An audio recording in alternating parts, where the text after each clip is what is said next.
He's really beautiful eyes. Prime time, baby. Prime time. Arut, prime time, Pogosjan. Yes. Am I saying that right? Yeah, just like Do that. a lot of Armenian names have meaning? My name means resurrection. Whoa. Yeah, which I think is pretty dope because I've resurrected my career many times. Where did you get your nickname from? I was actually, believe it or not, I was studying medicine. A stupid promise I made to my mom. I don't belong in medicine, but I was surprisingly smart enough to get into medical school, and but I was just going through the motions. I was, but getting by. I was passing all the classes, actually doing great. Broke some rules. They kicked me out. But anyway, while I was in medical school, I would show up to class late, and they would be like, "Oh, a route just on time. Oh, a route prime time." And I was like, "Oh, that sounds good. I'll take it." Yeah. And it stuck like that. Where did you grow up? I was actually born in Estonia, and I'm Armenian, but I was born in Estonia, and I lived there till I was 13 years old. And then when I was 13, me and my family we moved to New York, and I lived there for the next 13 years, or 12, 13 years. And yeah, so I guess I grew up partially in Europe, partially in New York. Estonia is a country in the northeastern Europe. It's it's kind of like Russia. No, Yeah. Ari Mati, the comedian, he's from there. Oh, never heard of the The guy. Yeah. comedian. I know Ari He's Shafir, but not Mati. But Estonia is a gloomy place. You know, like it's really northern, same latitude as Alaska. So wintertime is really dark. Uh, Summertime it doesn't get dark. Always cloudy and but there's some cool people out there too. Uh, and a lot of Russians. I think 50% of the population is Russian. I went to a Russian school, grew up with Russians. All my friends were Russians. I didn't really interact too much with the Estonians. A little bit. I had a couple of friends, but I think you could think of it more like Russia. So, what was your first language? Armenian was my first language, Wow. then Russian, then Estonian, which I don't speak no more. I mean, I could speak a little bit, and then English and Spanish. Could sell a few cars in Spanish. What was the biggest cultural shock moving from Estonia to New York? Because everyone in Russia, everyone in Europe, everyone in Estonia, they want to make it to the big city. They want to be in the US. Yeah, So what was the biggest difference between what you had in your envisioned in your mind to the reality of moving to New York as a 13-year-old? yeah, it was surreal, honestly. Like, first to get a visa to come to America is like winning the lottery because we got a tourist visa, and we're like, all right, We're in. we're going, we're not going back. Yeah. That's how everybody does it. Like, if you get a tourist visa as a whole family, most likely you're not going back. So that was our lottery. And I couldn't believe it. Like, we were in the plane, and as a kid, I would pretend and play like, oh, I'm in Los Angeles, I'm in Vegas. Like, you see these movies. I grew up on American movies, and I wanted to be there. And then on the plane, we're watching. I think they were showing the stupid movie. I think Miss Congeniality or something. But I was like, oh, we're headed here. Like, I'm gonna be in movies. Then we land, and we landed in Newark, dirty place. New Jersey. Yeah, Jersey. Oof. I lived there too for a little bit. And you get there, and the food is like, first, my parents didn't speak any English. I spoke a little bit. I learned from school. So we took a cab from Newark Airport to the bus station that would take us to Albany. But like the cab driver was, I don't know, I can't remember if he was Jamaican. He was some sort of islander. I couldn't understand anything he was saying. Somehow I managed to communicate to take us to Penn Station, and we got there. And I remember getting like, I think it was like a sub sandwich of some sort, and the cheese, it was just tasted so different. I was like, I guess this is what food tastes like in America. But there's a lot of pizza the first few months, pizza, soda. I was like, oh, this is the life. And we were staying with these nice people that took us in for a month, and they were like, we are poor. They would tell us we're poor, but every day eating like pizza, sodas, and I'm like, this is poor. You Mm. got this is poor, and we're in the ghetto. But to me, like there was like a community pool. I'm like, there's a pool for everybody to use for free, like, and this is poor. This is amazing. Like, There's and a big difference between American poor and Estonia poor. oh yeah, yeah, such a big difference. People can't imagine, like, when people complain about America, um, like, bro, you the only reason you're complaining is because you haven't lived anywhere else. If you go anywhere else, uh, even these like places like Abu Dhabi or whatever, nothing, nobody compares to America. The amount Preach. of opportunity you get in America is does not compare to any other country in the world. Like I've traveled all over the world. I've been all over Europe, Asia, you name it. Nobody compares. How did you get exposed to MMA? Uh, MMA. Well, I was into martial arts from very young age, from 5 years old. My dad had me growing up on Jean Claude Van Damme movies, Mm-hmm. Ninja Turtles, and I was just drawn to it immediately. I started Taekwondo when I was 5, and I just love fighting. I think it's in Armenian culture. With such a small nation, we have so many champions in kickboxing, boxing, uh, and soon to be UFC.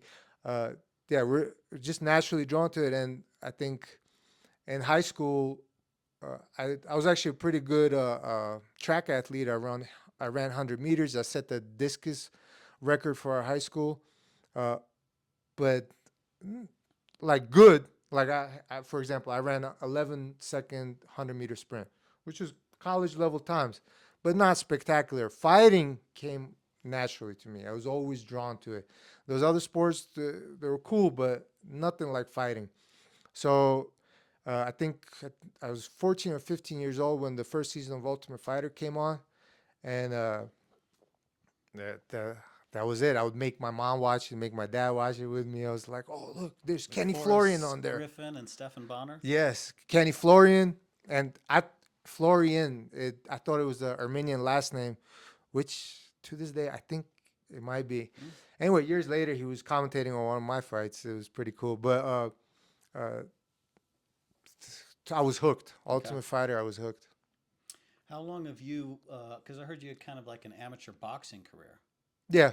How long did that go on for, and what made you transition from boxing, which potentially could have been a lifelong career, to wanting to go into more MMA? Oh, the boxing came after MMA. I already had MMA fights when I did the Golden Gloves. That was just something like a little side journey. My passion was always I love boxing. To me, aesthetically, boxing is the most beautiful sport. Like a beautiful slip, a combination. It's just aesthetically most pleasing. But I knew that MMA is the most realist fighting out there. So uh, I just had like a secondary passion for boxing, but MMA is always the main focus. What is something that you noticed about yourself watching yourself on TV? It's really interesting when you get to see it from a different angle besides a mirror. Has there ever been a moment you noticed something even about how you looked, or how you fought, and you were like, well, that's interesting? Uh, well, every time I'm surprised how big my nose is. And no, I think look at me objectively from outside perspective. Uh, I think I'm in the moment more than I realize. I think there's a different me that comes on in fights than in sparring. Like I'm a lot more conservative when I spar.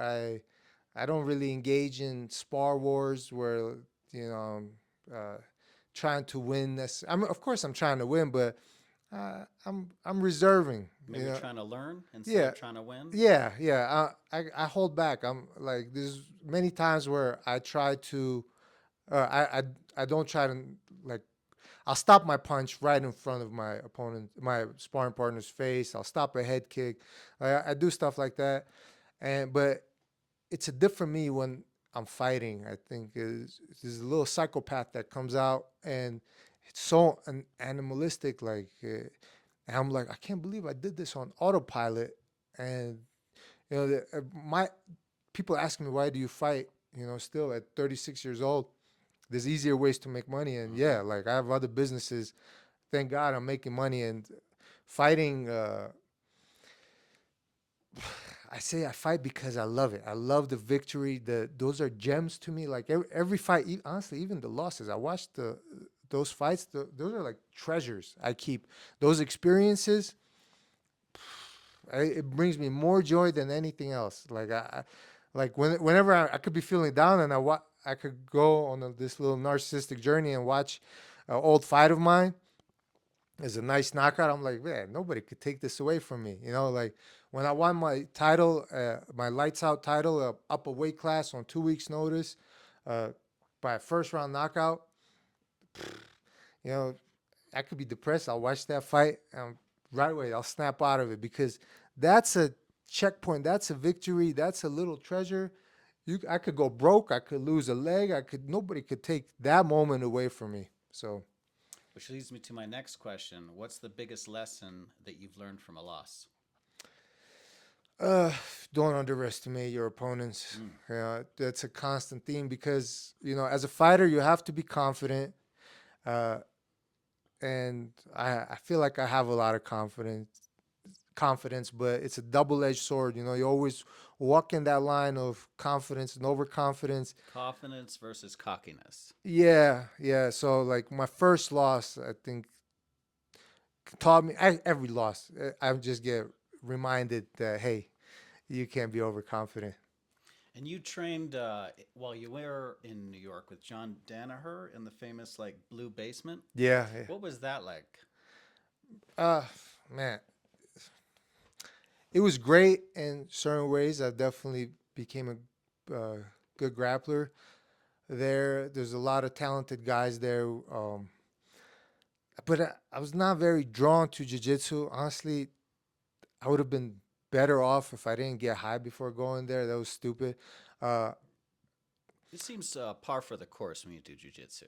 huh? People getting high almost seems like that's Yeah, par for but the not course. when you're trying to learn. Like if you're trying to grapple, like go live, you could do that. But I was stupid back then. I didn't know any better. But I actually had a conversation with John. I was like, you teach a lot of like different moves. At 23, you're just an idiot. I can't believe I said this to the guy. But I was like, maybe have you ever considered like teaching one move and like kind of focusing on the, and then he just looked at me. He was like, the reason you don't learn is because you're not paying attention.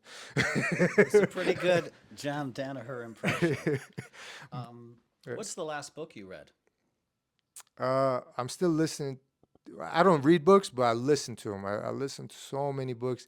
The one I'm listening to right now is by Ray Dalio. It's about, I forgot the name of it, but it's about making good decisions. It's a really good book. He talks about uh, making your decisions based on your principles and values, and having a schema of things of where you could recognize patterns and be like, oh, this is one of those, and making those decisions more effectively and efficiently based on that.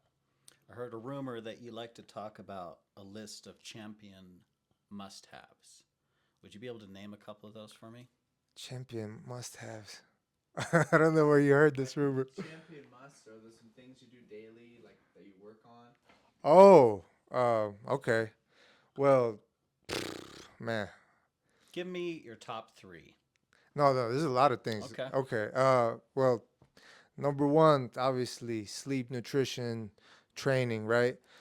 Uh, you got to surround yourself with the best people. I think you can't do this alone. You got to have the best team. And I'm fortunate to have built an amazing team around me, Ryan included. And it's kind of a trip because Ryan and Robin were both my students. I'm pretty sure I was their first coach. 10 years ago at High Altitude Martial Arts, and we've come a full circle where Ryan is my coach, and yeah, it was very trippy at first. I was thinking, it's like, man, this is my student, but now he's coach. But now that's all out the window. I respect him and see him as a coach because he's proven himself to see such fine nuances, and he's proven to have the coach's eye, and it's really cool to see. You're 36 years old. Yeah. You're 10-4 on a 3-fight winning streak. No, no, no. 10 and 4 fuck ups. But really, 10, 10 wins, 3 losses, 1 DQ. That DQ should have been a win. It's not really.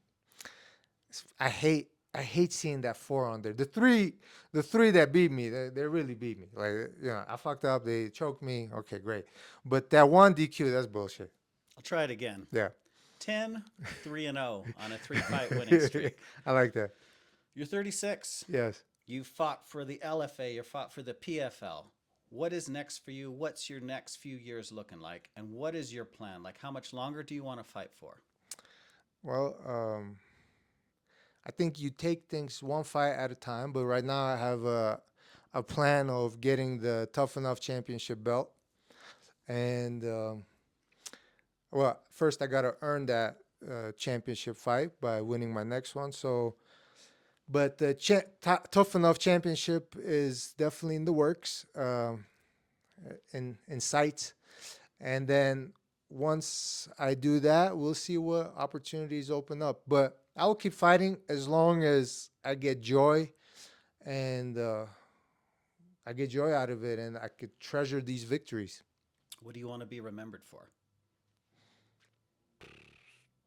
Violent knockouts. If a movie was made of your life, who would play you? Jean-Claude Van Damme. No, I'm just kidding. He's a little old. He's old.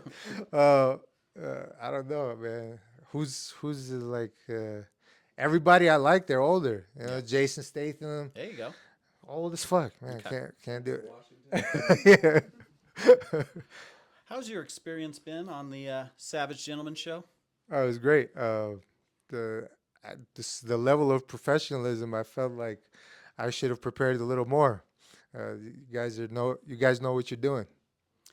A couple things I always like to ask my guests before we let them go. The first one is anyone you want to shout out, anything you want to plug, any Instagram pages you have, anywhere people can go to follow you, any courses you're giving or selling, anything that we can do to look you up or push you. This is your moment, please. Man, I'm so glad you brought that up. 2025. People ask me, how are you still doing this at 36 years old? And I have my own secret juice. I call it Primetime Secret Juice. And Primetime Performance Supplement is coming out in 2025. Primetime Recovery Supplement and Primetime Testosterone Boost Supplement. All 3 of those are going to be scientifically validated. Only ingredients that work, no fluff, no trash, sucralose, and all kinds of nonsense. None of that is going to be in my supplements. Only scientifically backed by evidence, effective ingredients in all 3 of my supplements coming soon. So when this comes out, would you please come back on here? Oh, Give it absolutely. a push. And then, of course, we'd always be down for some samples. So, we'll see what happens. I will definitely hook all you guys up with some samples. And then my last question before I let you go is, what was the last random act of kindness that you experienced? Somebody did it for me. Man, I wish I could think of something must have happened like recently, but I can't think of it. Fuck, if you told me A lot sooner. of fighters we talk to, it seems to have to do with getting free food. A lot of other fighters we talk to seems to do something encouraging their parents or someone had told them.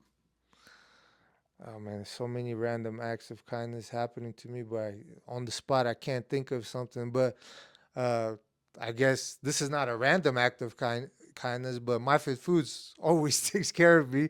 They've been feeding me for the last, I don't know, 6 months. So if I can't think of anything, shout out to My Fit Foods for keeping me fit and trim. Awesome. Well, we can't thank you enough for coming on. It's been a real pleasure. It's nice, like you were saying, to see it kind of come. Handle? My Fit Foods? Instagram handle for you. Oh, at Arut MMA. Okay, there we go. So give my man a follow. And again, like I was saying, thanks for coming on here. It is nice to see full circle here from being one of their first coaches to now them helping you. I mean, that's how it should go in MMA. Yeah. So we can't thank you enough for coming on. It's been an absolute pleasure. We can't wait to have you back. Likewise. Thanks for having me. Got it.